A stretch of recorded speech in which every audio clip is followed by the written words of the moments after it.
Good morning. This is RPG Grandma, and we're going to do some paper minis and some regular minis. The first picture there was a Grandma Barbarian that was made with AI art by a friend for me, so I thought I'd share it because it's fun. All right, it had to do with the player character.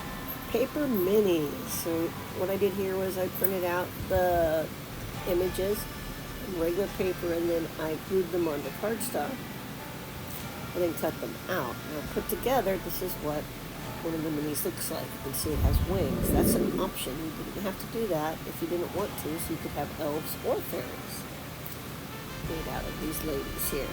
And I think they came out pretty good. I use a black Sharpie to outline paper minis, and I made the stands with a black Sharpie and corrugated cardboard that I had available.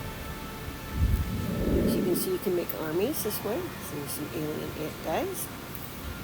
And you can get a pretty good mix of interesting things via paper minis, including medieval, sci-fi, robots.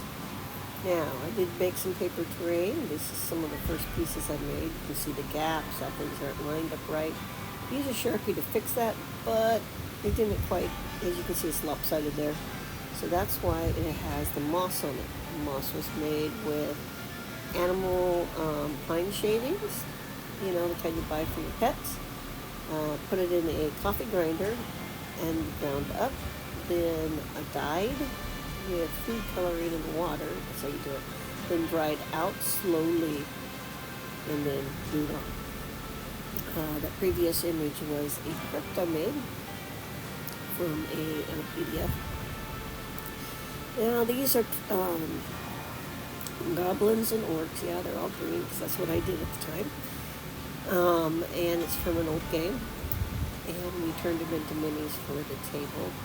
Also, all the foliage was made from plant things I found at the dollar store, and I cut them up, mounted them, made them look weird and alien-esque and fantasy.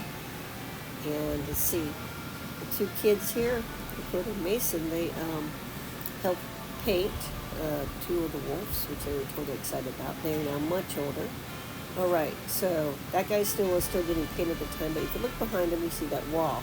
Vampire teeth on cardboard, corrugated cardboard actually, and all those little squares that make the wall are corrugated cardboard with glue gun. And then painted and primered and highlighted and, you know, all that stuff. And then, of course, black sand. Here we are. So you notice some of the foliage is actually butterflies. So those are giant killer butterflies. They shoot lasers and death beams and whatever I feel like. All right. These came from the dollar store, party supply favors for kids. They are hollow on the inside, so I mounted them on cardboard.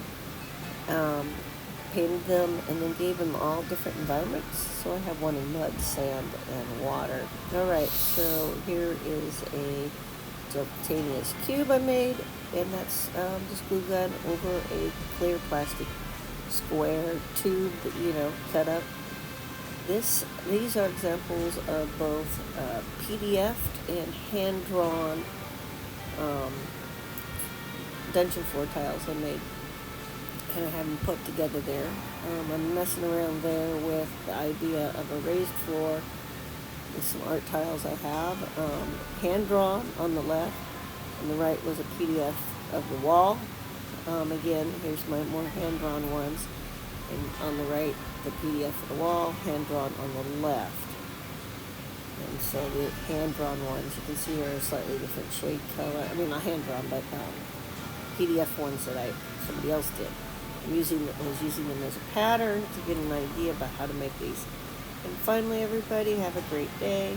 Here's what I call my local safari pictures.